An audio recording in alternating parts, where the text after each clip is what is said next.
Allah Azza wa Jal orders the angels. He says to them, bring the scales here. He says, put the man's 500 years of worship on one end of the scale.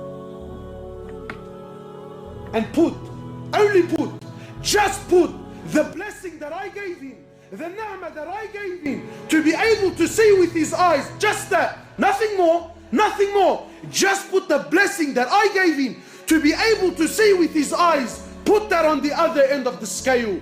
Just the blessing to be able to see outweighed 500 years of worship. So Allah says to the angels, take him and throw him into the hellfire.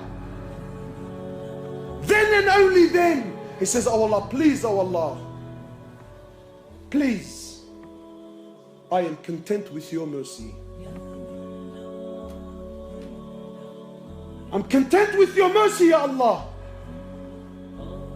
Allah doesn't need anyone, my brothers. The ni'mah of seeing. Today we've forgotten. Today you and I think what?